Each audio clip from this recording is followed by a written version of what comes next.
Can you also explain why you consider the subject so important today? We've looked at the history. Yes. Why is it important now? One thing I used to say is I'm interested in the truth, and all this seemed to me to be, it had elements of truth in, but Right. it missed something out. In 1976, I've given you a different answer, because I then wanted to write a book called The Rehumanization of Art, which argued that if we want to avoid things like the Holocaust, somehow or other we have to put the concept of the human being back in the centre, so we wouldn't do that to people. And it seemed to me that this whole trend was somehow anti-humanistic. And it was very important then to say, somehow or other we've got to reinstate human beings as important in art, in the making of art. And these people might have gone too far the other way. After I wrestled with Derrida for the next 20 years, I began to think that's too simple an answer. Yeah. I now think there's still an element of truth in that, that somehow or other we mustn't lose somehow the importance of treating other people decently, and anything which displaces the human to somehow peripheral runs the risk of people saying, well, just humans, yeah, we can get rid of those. But I think I've become much more worried about that what I'm doing when I write at the moment, what I'm trying to do is work through the consequences for intentionism and what I call the personal heresy, of that querying of the human in Derrida. He wants somehow to be nice to people, but I think he's somewhat curious about who's being nice and to what. Sure. I'd like to work that out. I think it's very important, all this. I'd like to say something about practical criticism as well. One of the things I argued in various things which may or may not have been published is that if you're going to get criticism right, you've got to know what the work of art is. And if the author is there in the work, and you have a long argument that it's got to be ignored, you're ignoring something which is there in the work, and you get your criticism wrong. Right. And if I could give you practical examples of this. For example, I once was in a production of The Taming of the Shrew, and at the beginning of The Taming of the Shrew, in comes this fiery woman. A little later, in comes this fiery man. And it's a fascinating question when you don't realise it when you read, but when you're actually working through it in the theatre, you ask yourself, how is the author going to bring these two together? And then you think, well, how would I do it? And then suddenly you realise Shakespeare found the consummate answer to how to do this. Now, if you're going to praise this play, you've got to say, the artist found an elegant solution to this problem. And if you go to central London, there is the church of St Martin's in the Fields. Right.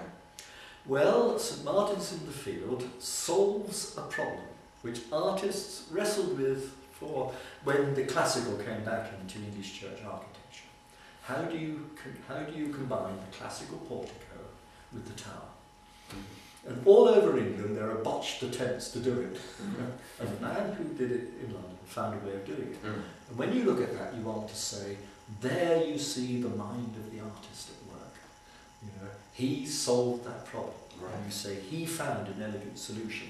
Now, any theory which says you have to ignore the artist altogether, I can't see how they can do that. Sure. What are they going to say? Sure. They're going to say it looks good. Yes. Yeah, right. And the history of art, and you know this from your own painting, the history of art is a history of artists making wrong choices, right choices. Yes. And so, yeah. Sure. Yeah. Isn't meaning a communicative action, something that involves getting something across? Yes. So therefore, isn't meaning intrinsically caught up by what is understood by the viewer, and not simply what the author intended it to mean? Exactly so. Absolutely right. But when you say what is caught by the audience, it's the word what. Right. What is caught by the audience? Yeah? Well, the meaning of the work. Well, yeah, you can get the words out of a dictionary, but what does that tell you? Mm-hmm. The meaning of the work is the work.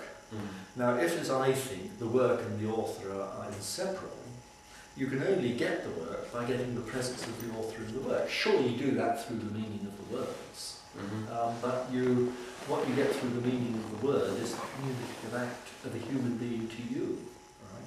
Right? I ought to be more precise than that. The thing which got me onto all of this was partly because I was trying to write myself up for other things, and I was trained in English literature. Mm-hmm. And one of the things you're trained in English literature, when I did it, was to see where there are evasions. Right. Lovely cases where the man couldn't find the right rhyme and fudged it, Mm-hmm. or it wouldn't quite scan and he fudged it, and you get used to all this. Now, one thing which dawned on me right away was, and you must know this as a painter, that every time you move in painting, you make a choice. Mm-hmm. Yeah? Yeah. Once you've made that mark, what are you going to do next? And it Mhm. constrains the next thing you've got to do. And sometimes you get into a jam, you think, I'm sure I can do that with that, and you have to fiddle around. Mm-hmm. So all the while you make a choice. When you write a novel, and you say, Mrs. Jones got out that morning, right? Sooner or later you're going to have to say, later that evening. Now, you've made a choice, you've decided to jump. Sure. And sometimes the choice is wrong. Mm-hmm. And you want to say, no, that doesn't work. Mm-hmm. And that's how criticism. My favourite example of this is Howard's End, Mm-hmm. where you set up the Schlegels, all cultured, and you set up the Wilcoxes, all barbarians, and suddenly he marries them off. Right.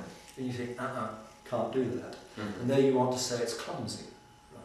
Now, sure, the words the man uses were there and had a meaning long before he or she used them. Yes. But once they're spoken, a human being speaks through them. Mm-hmm. And you grasp the human being in the words. Sure. Yeah? And that the words are public doesn't stop the man making his heart public. Mm-hmm. Yeah. Sure, sure. Yeah, sure.